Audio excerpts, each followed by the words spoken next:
Link to the RJ, Form I know G. you're going to want to take a couple questions, but I really, if you could look at Reggie Wright Jr. in his face right now, what would you say to him? Be quiet. You spent 10 years, better part of the assassination movies, where you may have done 3 interviews. There was one point in 2006 where a picture of you didn't even exist on the internet. In fact, we had to pay money for somebody to get a picture of you because there were no pictures of you on the internet. Okay, sometimes when you have a good thing, you need to just do nothing and say nothing. You know, there's an old saying, don't if there's no waves in the ocean, don't rock the boat. Okay, when you do things like come on and do these interviews and you threaten me and you put other people down and you say things about Jesse and you say things about Michael Carlin, what do you think the next step is going to be?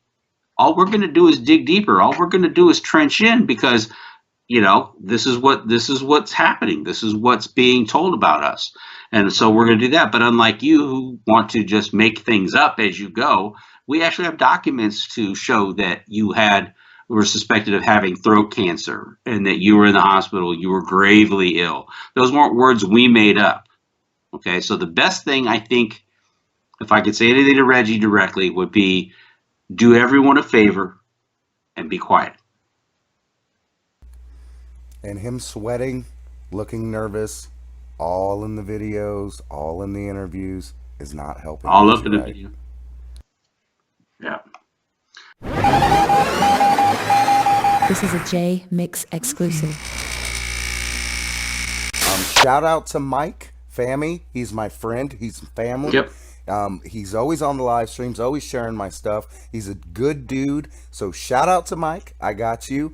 And Yeezy808 asks, RJ and JMix, when you met with Crump, did you guys get any indication that he was sticking to the script? My side of it is this. You do have to keep in mind it is a television show. When I sat down, we had a pre-interview, and they made me repeat a couple lines that I said for them to refilm it in different ways.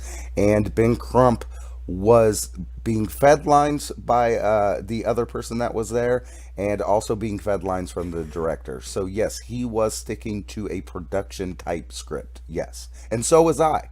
The things that I were saying are my opinion, but if I say I think it was David Kenner, and they say, "Well, can you say that again in a different way?" That it's a script, guys. It's television, and it's entertainment. Yes, it's a sensitive subject matter, but A&E is making entertainment television. Yep, that's right. Arts and entertainment television. That's what it's called.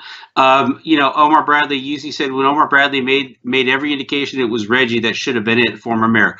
I agree 100%. I mean, I don't know how many people that you have to hear that Kenner was kind of crooked, that Reggie might have been crooked, that Sharitha might have been crooked. You got these crooked people, they're going to do crooked things, and so that's what it is. I mean, again, I don't make this stuff up. Okay, I didn't make up Reggie's court documents that said that he had throat cancer. I didn't make that up. Those are court documents. Okay, we don't make this shit up. The fact that Snoop Dogg had to get out of his contract with Sharitha because she was ripping him off, those are documents. Those are court documents. Those are facts. They really happened. The fact that Sharitha Knight wanted her car back 2 days after her boyfriend was killed in it, and that's what she was concerned with, was getting her car back, even though that wasn't her only car. With the bullet holes in it and everything like that. Didn't seem to be too concerned about the investigation. Didn't seem to be too concerned about finding justice for her boyfriend. That's for sure. But she was concerned about that. I don't make that shit up. So again, I don't know what everybody thinks. They're sitting around making up stories. But this stuff is where they say truth is stranger than fiction. Man, it's so true. They ask if we have any thoughts on Sharifa Knight. I will say this. I think that Sharifa Knight, or Sharifa Golden is her name now, I think that she's a liar, and I think that she's vindictive, and I feel that she was connected to the murder of Tupac Shakur. That's my thoughts on Sharifa Knight. Yeah, I mean, they interviewed a whole bunch of people before they interviewed Sharitha, who were very clear about the fact that there was all kinds of motive to do it. And again, this is what we talk about in the movies. Do we come out and we say somebody did something? No, we can't. That's for a judge and jury to do. We don't know what they did or what they didn't do. But the bottom line is that if they did it, we want to show why or what the motive might be, that if a person would have done it or could have done it, that's why. Okay, 500 million reasons to get rid of Suge Knight from Death Row Records. Okay, and again, when you sit there and you make statements like, I owned half of Death Row Records, no, you didn't. That's a lie. No, you didn't. But it's okay to characterize it that way because it makes it seem like the argument makes more sense to a stupid audience. Okay, if the audience is stupid, you could say, I owned half of Death Row Records because I was married to him. No, you didn't. No, you didn't. But a stupid audience might believe that. And why would, if she stated that Orlando Anderson was the one committed the murder, why is that funny? If you know that for a fact and that's what you believe, Sharitha, why is that funny? Well, that's the whole thing. I mean, she didn't sound like she was in a very good sense of humor when she was calling TMZ and threatening to sue me and threatening to sue everybody else. And sue me for what? I don't know, because I didn't create that whole stir with what TMZ was reporting on. That was the media overseas that put that stuff on, and said that. But at the end of the day, it's certainly nothing to laugh about. I don't see any of this as a funny matter. Now, having said that, we clown on the show all the time, but we're not the ones being suggested of having a part in all this. So, we're kind of the observers. But again, we report the news. We don't make the news. Period. We don't make it. We report it. All right. So that's, let's see. What else do we got here? I have fulfilled all my legal obligations. So it's Q&A time, guys. I've got some NyQuil to get in my system and 25 cigarettes to smoke in honor of Reggie Wright. All right. So anyway, guys, and I'm going to have to cut it. We've been in an hour and a half. I'm going to have to cut it, but let me see if I can take one more question before we do. You want to pick one or you want me to pick one? No, go ahead, RJ. I know you got to go, so you grab one, and then I'll probably stay on here for a second and try to take a couple. Yeah, that's fine. You guys enjoy. Again, you know what? I want to say a quick shout out to everybody. Thank you yet again. Thank you for joining the show. As always, tell your friends. This is where we keep it real. This is where we try to do the things that we can do to, help keep people informed and try to sort through the bullshit. So thank you so much. Banster, JMix and RJ, has anyone put Reggie and Little Half Dead in the same room together prior to the killing? You don't have to. Okay, no, you don't have to. As far as Little Reggie and Little Half Dead, yeah, we put them at the same park. It was Balboa Park at a gang summit there. Now, Little Half Dead may not have been there. Patton's are there. But Little Half Dead may not have been there. And again, this is kind of like, hit 101. Why would you want somebody planning a hit on somebody to be in the same room as the people actually doing the killing or having anything to do with it? It doesn't, instinctively, it just doesn't sound right. Why would you ever have them? In fact, you'd want to remove as much proof of connection as you possibly could. If you're going to do it right, you want to have plausible deniability. So, no, you wouldn't want to have them in the same room together like that. With the question concerning Reggie Wright Jr. and Little Half Dead. Little Half Dead was around death row during the making of The Chronic. They shout him out.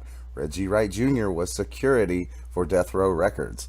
It's putting them in a room together. They were in a studio together. So, there's probably multiple instances of that. Oh, okay. Well, you know what? The Lion says, says, thank you for giving your time. Are you a PI or police? No, we're not. We're a couple of guys. We have other jobs, other things that we do, but we're not police. I've been at this. I've been an investigative reporter, and I've been a documentary filmmaker for 10 years. So that's what we do.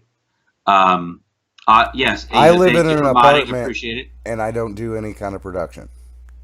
Right. He just lives in an apartment. That's right. Well, hey, I want you to address that, RJ. It seems that someone seems to think because we're a couple regular guys that you don't have a chance in hell in solving the case. You want to address that? Because I want to say right now that based on what? RJ Bond has most of the case. RJ Bond has case files that Greg Kading never saw. RJ Bond has case files that have blown me away. Yeah, I can tell you that I do have case files of Greg Kading's probably never seen because he wasn't exposed to half of the pleadings and half of the filings in the Wallace civil suits. So yes, I have exposure to depositions, documents, court filings, things that Greg Caney doesn't have. So you're absolutely right about that. Okay, so I'm going to say goodnight to everybody. Thank you for tuning in for another wonderful show. I've enjoyed it. Tell your friends about it. We're going to do it again next Wednesday when we have more to talk about. And by that time, we'll have seen the infamous episode 6 and the end of the A&E show. Rest in peace. And hopefully we can have something to say about that as well. We'll look forward to it. Meanwhile, we'll take care, guys.